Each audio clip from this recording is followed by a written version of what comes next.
to have the best of both, which, when we visited most of the schools that I visited, now the thing is changing.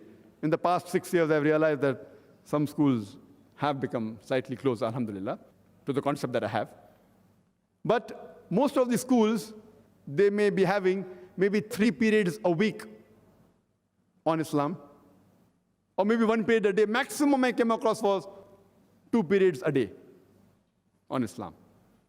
And what was the main objective that a child, when he passes from school, he should have the knowledge of Quran, Hadith, Sharia, Fiqh, and science, etc. That I could not find.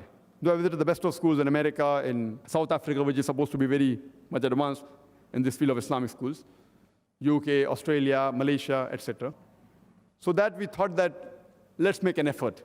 And with Allah's help, alhamdulillah, we in Bombay, alhamdulillah, about approximately 6 years back, or rather 5.5 years back, we launched our own Islamic school by the name of Islamic International School.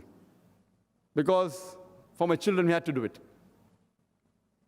Though I was prepared to see to it that gear up my child, though putting in a convent school by giving all the so-called education at home, but then we thought that we should make a sample school. And alhamdulillah, summa alhamdulillah, we ventured with this project in Bombay, and Allah helped us. And with Allah's support, we launched the school. And alhamdulillah, from day one, the response that we received from the people of Bombay, from the Muslims of Bombay, was tremendous, mashallah.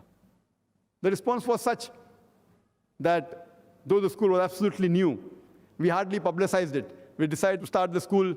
There was only 3 weeks publicity, mashallah. But immediately when the school was launched, the amount of response we got was phenomenal.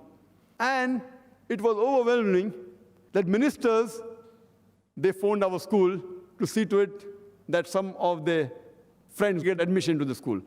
It was good, mashallah. You will hardly find a minister phoning a madrasa and telling that, I want a seat in your madrasa. We find that in the convent school. In India, mostly the convent school, the ministers phone, and they try and use the influence.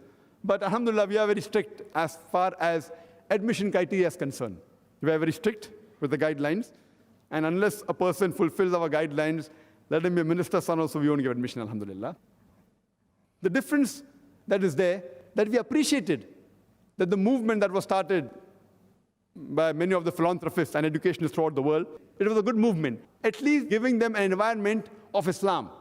So I was really happy that in the Western countries, whether it be USA, UK, there were schools in which a child could at least practice Islam.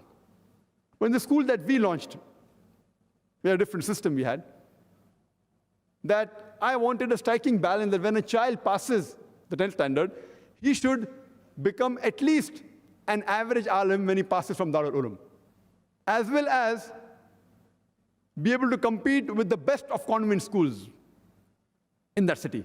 That was the aim. And with that target, we started the school. And we did many unconventional things, which people told it's not possible. But alhamdulillah, with Allah's help, we did it.